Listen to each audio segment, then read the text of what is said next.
ನರಸೀಪುರ ಪಟ್ಟಣದ ತಹಸೀಲ್ದಾರ್ ಸಭಾಂಗಣದಲ್ಲಿ ತಹಸೀಲ್ದಾರ್ ಸುರೇಶ್ ಆಚಾರ್ಯ ಅಧ್ಯಕ್ಷತೆಯಲ್ಲಿ ಶ್ರೀ ಗುಂಜ ನರಸಿಂಹಸ್ವಾಮಿ ಬ್ರಹ್ಮ ರಥೋತ್ಸವದ ಪೂರ್ವಭಾವಿ ಸಭೆ ನಡೆಯಿತು. ಈ ಸಂದರ್ಭದಲ್ಲಿ ಪೂರ್ವಭಾವಿ ಸಭೆಯನ್ನುದ್ದೇಶಿಸಿ ಮಾತನಾಡಿದ ತಹಸೀಲ್ದಾರ್ ಸುರೇಶ್ ಆಚಾರ್ಯ, ಮಾರ್ಚ್ 27ರಂದು ಶ್ರೀ ಗುಂಜ ನರಸಿಂಹಸ್ವಾಮಿ ಬ್ರಹ್ಮ ರಥೋತ್ಸವ ನೆರವೇರಲಿದ್ದು, ಲೋಕೋಪಯೋಗಿ ಇಲಾಖೆಯ ಬ್ರಹ್ಮ ರಥೋತ್ಸವದ ಒಳಗೆ ತಾಂತ್ರಿಕ ವರದಿಯನ್ನು ನೀಡಬೇಕು ಎಂದರು.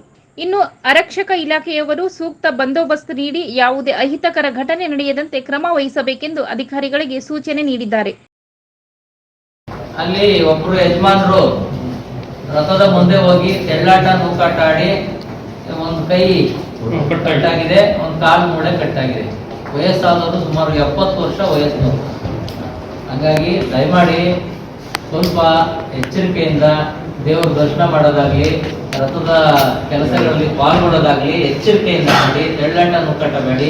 ಈ ತೆಳ್ಳಾಟ ನೂಕಾಟನ ಆರಕ್ಷಕ ಇಲಾಖೆನವರು ಈಗ ನೋಡ್ರಿ, ಅವತ್ತಿಗೆ ಭಕ್ತಿ ಅಂತ ಹೋದ್ರ ಅದು ಏನು ಅಂತ ಹೋದ್ರಿ, ಈಗ ಕೈಯೇ ಇಲ್ಲ, ತೆಗೆದುಬಿಟ್ಟಾರೆ. ಹಾಸ್ಪಿಟಲ್ ಇದ್ದಾರೆ, ಒಂದು 6-7 ಲಕ್ಷ ಖರ್ಚಾಗ್ತದೆ. ನಾನು ಹೋಗಿ ಬಂದೆ, ನಮ್ಮ ಇಲಾಖೆಯಿಂದ ಏನು ಕೊಡ್ಲಿಕ್ಕೆ ಅವಕಾಶ ಇಲ್ಲ. ಅದು ಪರಿಹಾರ ಹೋಗಿ ಮಾತಾಡ್ಕೊಂಡು ಬಂದಿದ್ದೀನಿ. ಹಂಗಾಗದ್ ಬೇಡ.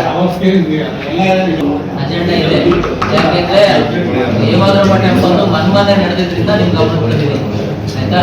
ಸೊ ನಾಳೆ ನಮ್ಮಲ್ಲಿ ಏನೇ ಹೆಚ್ಚು ಕಮ್ಮಿ ಅಂದ್ರೆ ಯಾರು ಈಗಿರೋ ಅಂಗಾಂಗಗಳು ಮಾತ್ರ ನಮ್ಮವು. ಅರ್ಥ ಆಯ್ತಾ?